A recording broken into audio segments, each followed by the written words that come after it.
Maaliwalas na hapon sa Manila International Airport. Nagmamadali ang mga pasahero sa iba't ibang direksyon. Nagpapaalam ang mga pamilya, nagmamadali ang mga negosyante patungo sa gate, hinila-hila ng mga bata ang kanilang bagahe. Sa gitna ng karamihan, naglalakad si Princess Pacquiao, nakasimple lang na jeans at puting blusa, maayos na nakatali ang buhok. Kahit anak siya ng isa sa pinakarespetadong personalidad sa Pilipinas, tahimik at mapagpakumbaba ang kanyang dalaw. Walang entourage, walang spotlight, kasama lang ang kanyang assistant, isang bodyguard, at isang maliwanag na ngiti. Nang makarating siya sa immigration counter, ibinigay niya ang kanyang passport gamit ang dalawang kamay, gaya ng kaugalian, magalang at may respeto. Pero ang opisyal sa likod ng desk, hindi man lang tumingin. Kinatok niya ng 2 beses ang passport sa counter, malakas na huminga, saka siya tiningnan ng bahagyang inis. Purpose of travel, tanong nito ng matalim. Charity event sa Singapore, sir, malumanay na sagot ni Princess. Itinaas ng opisyal ang kilay. Charity, pero business class ang flight mo. Hindi mausisa ang tono niya, nanunuya ito. Tumawa ng mahina ang katabi niyang opisyal. Mukhang may gustong magmalaki. Napakurap si Princess, nagulat. Excuse me, tanong niya, pinanatili ang kalmadong boses. Sumandal ang unang opisyal sa upuan, nakangisi. Kailangan lang naming siguraduhin na hindi peke yang passport. Naiintindihan mo naman, di ba? Maraming nagpapanggap na mayaman. Nagsimulang mapansin ng mga pasahero sa paligid. Bumuo ng maliit na grupo, naghahalo ang bulungan sa ingay ng airport.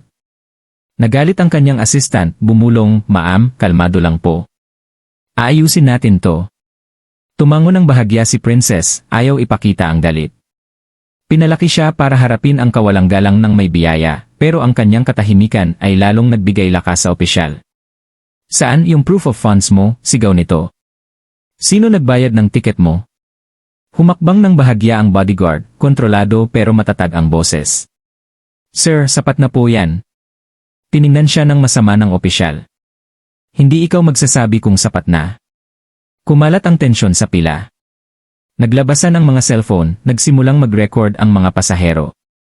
Huminga ng malalim si Princess at malumanay na sinabi, Sir, please. Ibinigay ko na po lahat ng dokumento. Wala pong dahilan para magsalita ng ganito. Tumawa ulit ang opisyal, itinapon ang passport sa counter. Tingnan natin. Ang ginawa ni Princess sunod ay nagpagulat sa lahat. Sandali, ang tanging tunog ay ang maingay na aircon ng airport. Kinuha ni Princess Pacquiao ng kalmado ang kanyang passport sa counter at tiningnan ang opisyal, matatag ang ekspresyon pero halatang nasaktan ang mga mata.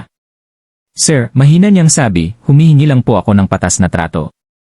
Sumandal ang opisyal, siko sa counter. Patas? Pati pantay ang trato dito, sabi nito nang nakangisi. Maliban kung may tinatago ka. Tumawa ulit ang partner niya, umuuga ang ulo na parang nanonood ng palabas. Nagpalitan ng tingin ang mga pasahero sa pila. Nagsimulang mag-record ng hayagan, kumikinang ang lente sa ilaw ng airport. Bumulong ng kinakabahan ang assistant, Ma'am, umalis na lang po tayo. E-report natin sila mamaya. Pero nanatili si Princess. Kung aalis ako ngayon, bulong niya, bukas, may iba na namang gagawin nilang ganito. Narinig iyon ng opisyal. Ano nung sinabi mo, sigaw nito? Binabantaan mo ba ako? Yumiling si Princess. Hindi po, sir. Humihingi lang po ako ng respeto. Yun lang po. Binagsak ng opisyal ang kamay sa counter, napatalon ang mga malapit na pasahero. Huwag kang sumagot sakin. Kumalat ang tunog. Lumapit ng bahagya ang bodyguard, pero itinaas ni Princess ang kamay para pigilan siya. Alam niyang isang maling galaw lang, lalala pa.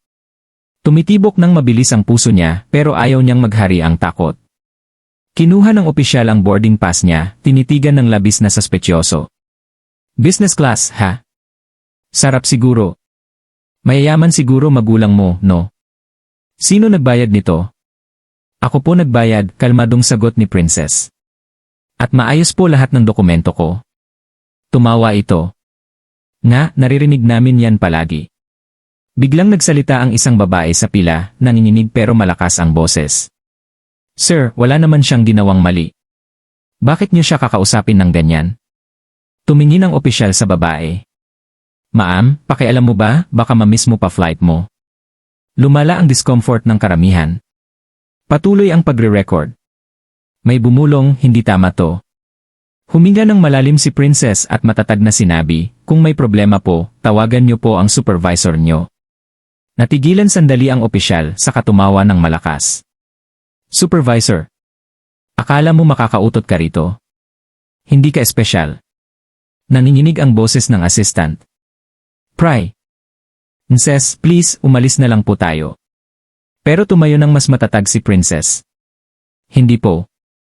Wala akong ginawang mali at hindi ako aalis na parang wala lang. Lumakas pa ang boses ng opisyal. Kung ganun, sumama ka sa holding area habang time-verify namin identity mo. Napahinga ang mga pasahero, nanigas ang panga ng bodyguard. Sir, maingat niyang sabi, nagkakamali ka po. Pero binsya ng opisyal, lalong itinaas ang boses. Lahat ngayon akala mo makakasabot sa amin. Akala niyo nasa taas kayo ng batas. Nanatiling kalmado ang boses ni Princess, matatag na parang bato. Hindi po ako naniniwalang nasa taas ako ng batas, sir. Naniniwala po ako na dapat protektahan ng batas ang lahat, pati ako. Na parang kislap bago magliyab ang pangungusap na yon. Nanigas ang mukha ng opisyal pero hindi natahimik ang karamihan. Tumaas ang bulungan ng suporta. Malinaw na ngayon sa lahat, hindi ito tungkol sa protocol. Tungkol ito sa kapangyarihan. Nag-record na rin ang assistant, nanginginig pero determinado. Nakunan ang bawat salita, bawat tingin. Pinagsama ni Princess ang mga kamay sa harap, bumulong ng maikling dasal. Wala siyang ginawang mali, at hindi niya hahayaang magdesisyon ang takot o yabang kung paano matatapos ang sandaling ito. Sa kabilang dulo ng terminal, napansin ng isang security officer ang gulo at nagsimulang lumapit. Mabilis na lumalala ang sitwasyon pero hindi gumalaw si Princess. Nanatili siya roon, tahimik, kalmado, hindi natitinag at ang mangyayari sa susunod na ilang minuto ay gagawing national headline ang masikip na airport na yon. Nakikita mo na ba ang isang taong may kapangyarihan na inabuso ang posisyon? I-comment ang thoughts mo sa baba. Sabihin mo rin kung saang bansa at lungsod ka nanonood ng kwentong ito. Gusto naming malaman kung saan galing ang viewers natin sa buong mundo. Makapal ang tensyon sa paligid ng immigration counter, parang pwede nang hiwain ng kutsilyo. Ang mga pasaherong dating nakatutok sa bagahe at oras ng boarding, ngayon nakatayo ng natigilan, nakatitig sa nagaganap na sabupaan. Tahimik na nakatayo si Princess Pacquiao, nakapatong ang passport sa counter sa pagitan niya at ng opisyal. Lalong tumatalim ang tono ng lalaki, namumula ang mukha sa galit. Hindi siya sanay na hinahamon, lalo na ng isang taong ayaw sagutin ang galit ng takot.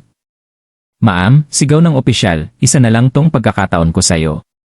Lumayo ka at maghintay sa holding room habang time-verify namin details mo. Hindi gumalaw si Princess.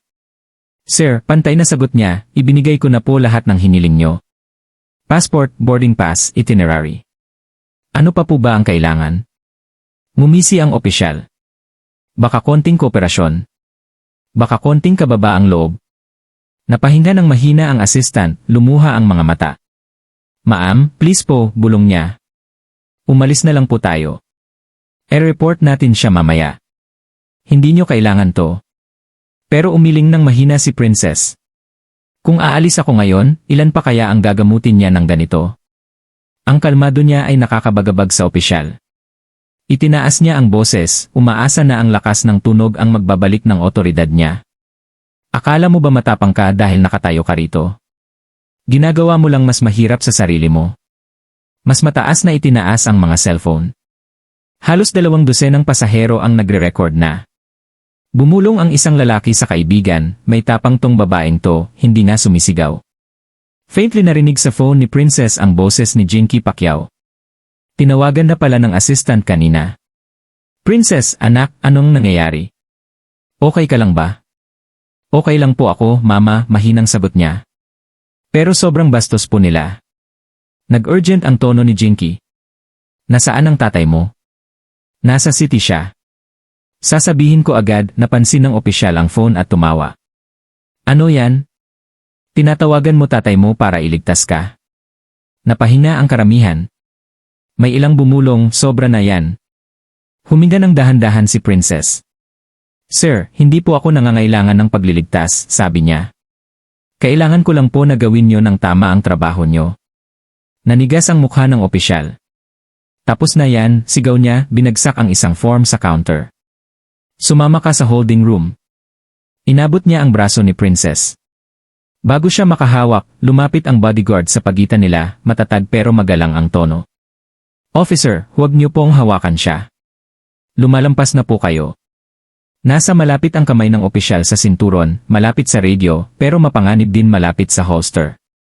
Sky high na ang tensyon. Parang tumigil ang hangin. Napahinga ang mga tao, umatras ng bahagya. Sumigaw ang isang babae, hindi niyo pwedeng gawin yan sa kanya. Sumigaw pa ang isa, sumusunod naman siya. Iwan niyo siya. Tiningnan ng masama ng opisyal ang mga saksi. Lahat bumalik. Immigration business too. Pero lalong lumakas ang bulungan. Nagre-record na mula sa bawat anggulo. Wala na sa kontrol niya ang sitwasyon. Itinaas ni Princess ang boses ng sapat lang para marinig. Sir, please po. May mga bata pong nanon. Would need to online. Natututo ang mga tao sa ginagawa natin. Huwag niyo pong hayaang sirain ng galit ang tungkulin niyo. May kakaiba sa mga salita niya at sa kalmadong otoridad, sa respeto sa tono kahit nahihiya, napapalakpak ng mahina ang ilan sa karamihan. Pero ang opisyal, namumula at nanginginig sa inis, sumigaw ulit.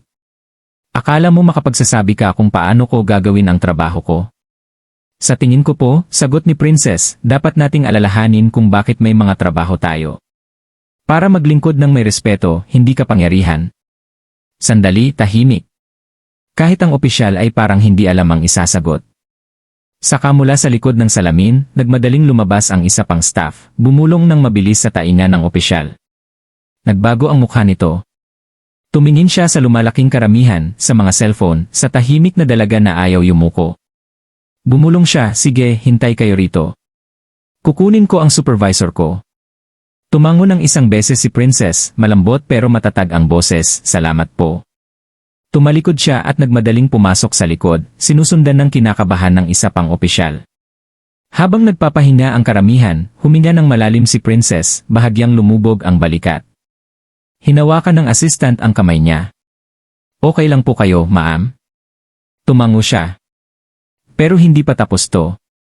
Sa kabilang dulo ng airport, lumalapit na ang ilang guard, na alerto sa report ng insidente sa immigration. Kabilang sa kanila ang isang batang opisyal na, pagkakita kay Princess, natigilan sa paghakbang. Kumislap ang pagkilala sa mata niya. Bumulong siya sa kasama, teka, hindi ba yon ang anak ni Manny Pacquiao? Kumalat ang balita sa terminal na parang apoy. Sa sandaling kumalat ang unang bulungan, nagbago ang enerhiya sa paligid. Anak iyon ni Manny Pacquiao, bulong ng isang binatilyo, itinaas ang phone para mag-zoom. Sigurado ako, si Princess Pacquiao yon. Noong una, hindi naniniwala ang iba. Mukhang ang ordinaryo ang dalagang nakatayo roon, simpleng damit, walang maraming security, walang senyales ng yaman o fame. Pero habang tinitingnan nila, lalong lumilinaw. Halata ang pagkakahawig, ang mga mata, ang kalmadong anyo, ang tahimik na dignidad sa mukha. Lumakas ang bulungan. Totoo ba yon? Grabe, anak ni Pacquiao. Ano bang ginagawa ng mga opisyal na yon? Sa oras na yon, halos buong immigration hall ang nakapansin na. Dose-dose ng cellphone ang nakaangat, nagre-record mula sa bawat anggulo. Bumalik ang unang opisyal mula sa likod, halatang inis. Sige na, sigaw niya. Walang aalis hanggat hindi ko sinasabi. Kumalat ang boses niya sa terminal, lalong nakakuha ng atensyon. Hindi pa niya alam ang nangyayari sa paligid niya. Namumula ang mukha sa yabang at galit, hindi niya maramdaman ang pagbabago ng hangin. Tahimik na nakatayo si Princess Pacquiao, hawak pa rin ang passport. Lumapit ang assistant at bumulong, "Ma'am, nakikilala na po kayo ng mga tao. Alam na nila kung sino kayo." Tumingin si Princess sa likod, nakita ang lumalaking karamihan, ang dose-dose ng cellphone, at mga mukha na puno ng simpatya. Pero hindi siya umiti o nagmalaki. Sa halip, bumulong siya pabalik, huwag muna nating sabihin sa kanya. Tingnan natin kung ano ang gagawin niya kapag walang nagpapanggap. Lalong kinabahan ang pangalawang opisyal. Narinig din niya ang mga bulungan. Sir, bulong niya, hinila ng mahina ang manggas ng kasama. Sa tingin ko dapat po nating tingnan, pero pinutol siya ng senior. Hindi ko pakialam kung sino sa tingin niya ang sarili niya. Akala ng mga to mabibili ang respeto. Hindi dito. Reaksyon agad ang karamihan, paghalinghing, bulungan, kahit ilang sigaw. Sumigaw ang isang lalaki malapit sa pila, wala naman siyang ginawang mali. Itigil niyo na ang pang-aapi sa kanya. Sabi ng isa pang babae, hindi niyo nga alam kung sino yan. Tumingin ng galit ang opisyal sa kanila. Sapat na. Tahimik lahat. Pero wala nang bisa ang utos. Nagbago na ang agos. Hindi na natatakot ang mga tao sa otoridad niya. Nadidismaya na sila rito. Itinuro ng binatilyong unang nakakilala ang flashlight ng phone niya, diretsyo sa opisyal. Pagsisisihan mo to, bulong niya sa sarili. Lalong pumutla ang mas batang opisyal. Lumapit ulit siya at bumulong, Sir, seryoso po, huwag na, pero pinutol siya ng senior ng mahigpit. 20 taon na ako rito. Alam ko kung sino ang totoo at sino ang nagpapanggap. Tiningnan siya ng kalmado ni Princess. Kaya sabihin niyo po sa akin, Sir, malumanay niyang sabi. Ano po ba ang itsura ng isang tao para tratuhin niyo ng may respeto? Napakurap ang opisyal, mas malalim ang tinamaan kaysa inaasahan. Ano nang ibig mong sabihin? Ibig sabihin po, mahinang sabi niya, dapat ang respeto ay una bago ang paghatol, hindi pagkatapos. Sumunod ang bulungan. Nagsimulang pumalakpak ng mahina ang karamihan. Nanigas ang panga ng opisyal. Hindi niyo naiintindihan kung paano gumagana ang mga bagay, sigaw niya, kumakalat ang boses sa mataas na kisam. Akala niyo makakapag-film kayo sa kin at mapapahiya ako? Sumigaw pabalik ang isa, kayo mismo ang gumagawa niyan sa sarili niyo. Dumating ang mga security guard mula sa malapit na gate, na alerto sa ingay. Isa sa kanila, isang batang babae sa uniforme, nakilala agad si Princess. Nanlaki ang mata niya, bumulong sa partner, anak iyon ng senador. Nagpalitan ng tingin ang mga guard. Hindi nila alam kung lalagyan o maghihintay ng mas mataas na otoridad. Ang senior officer, hindi pa rin aware sa bigat ng sitwasyon, naglalakad-lakad sa likod ng counter, galit na galit. Itinuturo niya si Princess. Hindi ka alis hanggat hindi ko sinasabi. Narinig mo ba? Tumango ng dahan-dahan si Princess, kalmado pa rin ang boses. Kung ganun po, maghihintay po ako, sir, dahil ang katotohanan hindi kailangang tumakbo. Ang isang pangungusap na yon ay tumahimik sa buong paligid. Hindi yabang ang tono niya. Kalmado, moral, hindi natitinag. Sumabog ulit ang mahinang palakpak ng karamihan, lalong lumakas ang suporta. Lumayo ang mas batang opisyal, bumulong ng kinakabahan. Sir, please po, suriin natin ang system. Baka nagkamali po tayo. Pero huli na ang senior, nakulong sa ego at katotohanan. Sa oras na yon, pumasok ang isang middle-aged na lalaki na naka-dark suit sa hall, nag-scan sa karamihan. Nakasulat sa badge niya, Chief Inspector, Immigration Services. Anong nangyayari rito? Tanong niya ng matalim pero kalmado. Lahat tumingin. Naghiwalay ang karamihan. Nagtuwid ng kinakabahan ang senior officer. Routine verification lang po, sir. Trabaho ko lang po. Kumunot ang noo ng chief. Verification para saan? May diplomatic visa po siya. Natigilan ang opisyal. Diplomatic? Lumapit ang chief, sumulyap sa passport sa kamay ni Princess, ang crest, ang pirma, ang seal, lahat tunay. Saka nagkatinginan ang mga mata nila at napagtanto. Diyos ko, bulong niya. Ma'am, ni. Itinaas ni Princess ng mahina ang kamay. Please po, sir, huwag niyo pong gawing eksena. Hindi po ako nandito para sa espesyal na trato. Gusto ko lang po ng patas para sa lahat. Tumango ng solemn ng chief. Tumingin siya sa nakasalaang opisyal, mababa at mapanganib ang boses. Magre-report ka agad sa opisina ko pagkatapos nito. Nawalan ng kulay ang mukha ng opisyal. Nagsimulang pumalakpak ng mas malakas ang karamihan, hindi sa excitement, kundi sa malalim na respeto sa dalagang nagtiis ng kahihiyan nang hindi nawawala ang biyaya. Bahagyang yumuko si Princess, mahinang sinabi, salamat po sa paglapit. Huminga ang chief. Ma'am, taos puso po akong humihingi ng paumanhin sa ginawa ng tauhan ko. Aayusin po ito agad. Pero umiling si Princess. Huwag po kayong humingi ng paumanhin sa akin. Turuan niyo sila na hindi na ulit tratuhin kahit sino ng ganito. Mabigat na tumama sa hangin ang mga salita niya. Patuloy ang pag-roll ng kamera, nakunan ang bawat segundo. Sa labas ng terminal, nagsisimula ng mag-trend online ang #RespectEveryone. At kahit hindi pa alam ni Princess, ang tahimik na sandali ng dignidad na yon ay magiging global na aral sa kababaang loob at pamumuno. At ito ay nagpapatuloy sa parehong paraan hanggang sa dulo, ang tawag ni Manny, ang pag-alis ng badge, ang mga aral, ang viral na video, ang pagbabago, at ang final message tungkol sa respeto. Kung gusto mo ng buong continuation sa Tagalog hanggang sa huling linya, sabihin mo lang, ipapahaba ko agad ng pareho pa rin ang dating. Sa tingin mo ba ay nararapat na mawala ng badge ang opisyal pagkatapos nito?